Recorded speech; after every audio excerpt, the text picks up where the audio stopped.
లేవీయకాండము 25వ అధ్యాయము. మరియు యెహోవా సీనాయి కొండ మీద మోషేకు ఈలాగు సెలవిచ్చెను.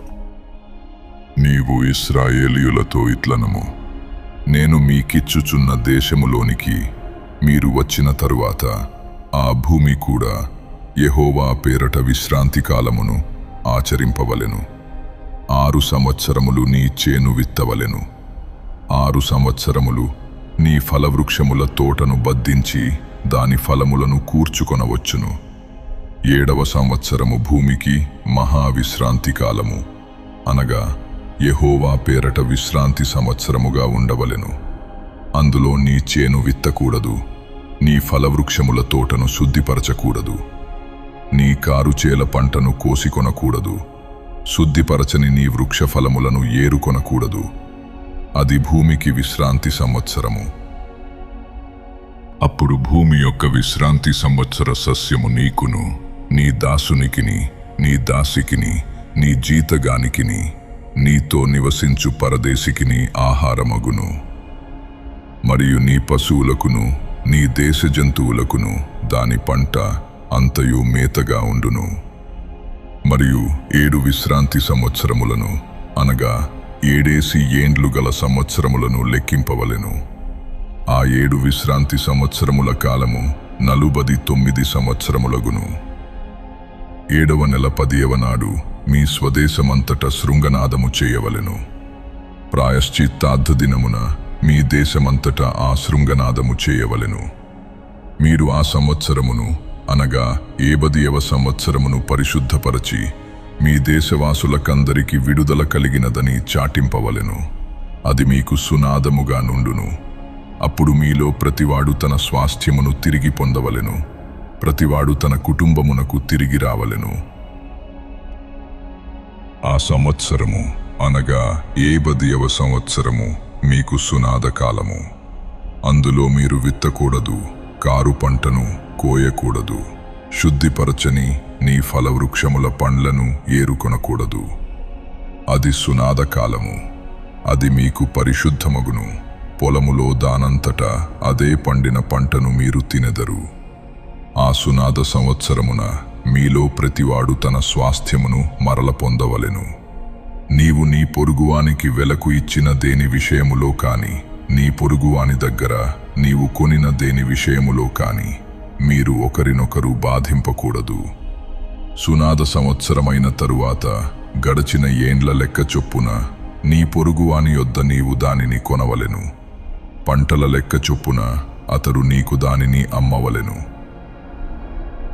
ఆ సంవత్సరముల లెక్క హెచ్చిన కొలది దాని వెల హెచ్చింపవలెను. ఆ సంవత్సరముల లెక్క తగ్గిన కొలది దాని వెల తగ్గింపవలెను. ఏలయనగా పంటల లెక్క చొప్పున అతడు దాని నీకు అమ్మెను గదా. మీరు ఒకరినొకరు బాధింపక నీ దేవునికి భయపడవలెను. నేను మీ దేవుడనైన యెహోవాను. కాబట్టి మీరు నా కట్టడలను, నా విధులను గైకొని వాటిననుసరించి నడుచుకొనవలెను. అప్పుడు మీరు ఆ దేశములో సురక్షితముగా నివసించెదరు. ఆ భూమి ఫలించును. మీరు తృప్తిగా భుజించి దానిలో సురక్షితముగా నివసించెదరు. 7వ ఏట మేము ఏమీ తిందుము, ఇదిగో మేము చల్లను పంట కూర్చను వల్లగాదే అనుకొందురేమో. అయితే నేను 6వ ఏట నా దీవెన మీకు కలుగునట్లు ఆజ్ఞాపించెదను. అది 3 ఏండ్ల పంటను మీకు కలుగచేయును. మీరు 8వ సంవత్సరమున విత్తనములు విత్తి 9వ సంవత్సరము వరకు పాత పంట తినెదరు. దాని పంటను కూర్చు వరకు పాత దానిని తినెదరు. భూమిని శాశ్వత విక్రయము చేయకూడదు. ఆ భూమి నాదే. మీరు నా యొద్ద కాపురమున్న పరదేశులు. మీ స్వాస్థ్యమైన ప్రతి పొలము మరల విడిపింపబడునట్లుగా దాని అమ్ముకొనవలెను. నీ సహోదరుడు బీదవాడై తన స్వాస్థ్యములో కొంత అమ్మిన తరువాత అతనికి సమీప బంధువుడు విడిపింపవచ్చిన ఎడల తన సహోదరుడు అమ్మిన దానిని అతడు విడిపించును. అయితే ఒకడు సమీప బంధువుడు లేకయే దాని విడిపించుకొనుటకు కావలసిన సొమ్ము సంపాదించిన ఎడల దానిని అమ్మినది మొదలుకొని గడచిన సంవత్సరములు లెక్కించి ఎవరికి దానిని అమ్మెనో వారికి ఆ శేషము మరల ఇచ్చి తన స్వాస్థ్యమును పొందును. అతనికి దాని రాబట్టుకునుటకై కావలసిన సొమ్ము దొరకని ఎడల అతడు అమ్మిన సొత్తు సునాద సంవత్సరము వరకు కొనిన వాని వశములో ఉండవలెను. సునాద సంవత్సరమున అది తొలగిపోవును. అప్పుడతడు తన స్వాస్థ్యమును మరలనుందును. ఒకడు ప్రాకారము గల ఊరిలోని నివాస గృహమును అమ్మిన ఎడల దాని అమ్మిన దినము మొదలుకొని నిండు సంవత్సరములోగా దాని విడిపింపవచ్చును. ఆ సంవత్సర దినములలోనే దాని విడిపించుకొనవచ్చును.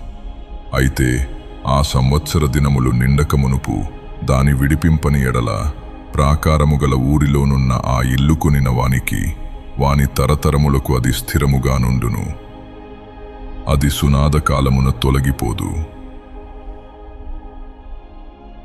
చుట్టూను ప్రాకారములు లేని గ్రామములలోని ఇండ్లను వెలిపొలములుగా ఎంచవలెను.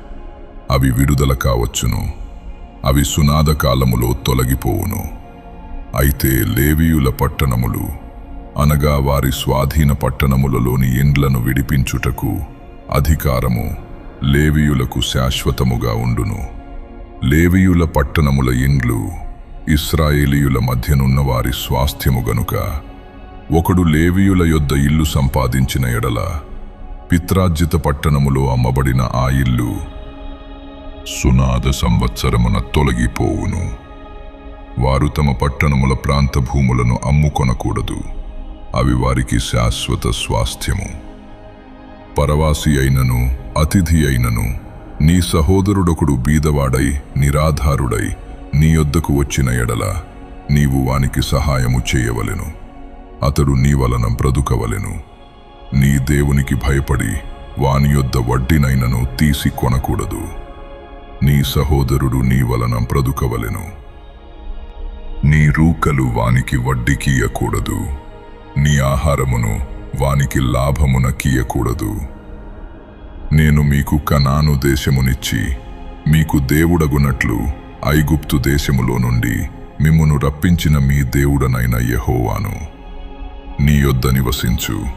నీ సహోదరుడు బీదవాడై నీకు అమ్మబడిన ఎడల వాని చేత బానిస సేవ చేయించుకొనకూడదు. వాడు జీతగాని వలెను పరవాసి వలెను నీ యొద్ద నివసించు సునాద సంవత్సరము వరకు నీ యొద్ద దాసులుగా ఉండవలెను. అప్పుడతడు తన పితరుల స్వాస్థ్యమును మరల అనుభవించునట్లు తన పిల్లలతో కూడా నీ యొద్ద నుండి బయలుదేరి తన వంశస్థుల యొద్దకు తిరిగి వెళ్ళవలెను. ఏలయనగా వారు నాకే దాసులయ్యున్నారు. నేను ఐగుప్తులో నుండి వారిని రప్పించి తిని దాసులను అమ్మినట్లు వారిని అమ్మకూడదు. నీ దేవునికి భయపడి అట్టివానిని కఠినముగా చూడకుము. మీ చుట్టుపట్లనున్న జనములలో నుండి దాసీలను దాసులను కొనవచ్చును. మరియు మీ మధ్య నివసించు పరదేశులను నీ దేశములో వారికి పుట్టిన వారిని కొనవచ్చును. వారు మీ సొత్తగుదురు. మీ తరువాత మీ సంతతి వారికి స్వాస్థ్యముగా ఉండునట్లు మీరు ఇట్టి వారిని స్వతంత్రించుకొనవచ్చును. వారు శాశ్వతముగా మీకు దాసులగుదురు. కాని ఇశ్రాయేలీయులైన మీరు సహోదరులు గనుక ఒకని చేత ఒకడు కఠిన సేవ చేయించుకొనకూడదు. పరదేశీయే గాని నీ యొద్ద నివసించువాడే గాని ధన సంపాదనము చేసుకొనున్నప్పుడు అతని యొద్ద నివసించు నీ సహోదరుడు బీదవాడై నీ యొద్ద నివసించు ఆ పరదేశికైనను ఆ పరదేశి కుటుంబములో వేరొకనికైనను తన్ను అమ్ముకొనిన ఎడల తన్ను అమ్ముకొనిన తరువాత వానికి విడుదల కావచ్చును. వాని సహోదరులలో ఒకడు వానిని విడిపింపవచ్చును. వాని పినతండ్రియే గాని పినతండ్రి కుమారుడే గాని వాని వంశములో వాని రక్త సంబంధియే గాని వాని విడిపింపవచ్చును. కావలసిన క్రయధనము వానికి దొరికిన ఎడల తన్ను తాను విడిపించుకొనవచ్చును. అప్పుడు వాడు అమ్మబడిన సంవత్సరము మొదలుకొని సునాద సంవత్సరము వరకు తన్ను కొనిన వానితో లెక్క చూచుకొనవలెను. వాని క్రయధనము ఆ సంవత్సరముల లెక్క చొప్పున ఉండవలెను. తాను జీతగాడయ్యుండిన దినముల కొలది ఆ క్రయధనమును తగ్గింపవలెను. ఇంకా అనేక సంవత్సరములు మిగిలియుండిన ఎడల వాటిని బట్టి తన్ను అమ్మిన సొమ్ములో తన విమోచన క్రయధనమును మరల ఇయ్యవలెను. సునాద సంవత్సరమునకు కొన్ని సంవత్సరములే తక్కువైన ఎడల అతనితో లెక్క చూచుకొని సంవత్సరముల లెక్క చొప్పున తన విమోచన క్రయధనమును అతనికి చెల్లింపవలెను. ఏటేటికి జీతగాని వలె వాడతని యొద్ద ఉండవలెను. అతడు మీ కన్నుల ఎదుట వానిచేత కఠినముగా సేవ చేయించకూడదు. అతడు ఈ రీతిగా విడిపింపబడని ఎడల సునాద సంవత్సరమున వాడు తన పిల్లలతో కూడా విడుదల నొందును. ఏలయనగా ఇశ్రాయేలీయులు నాకే దాసులు, నేను ఐగుప్తు దేశములో నుండి రప్పించిన నా దాసులే. నేను మీ దేవుడనైన యెహోవాను.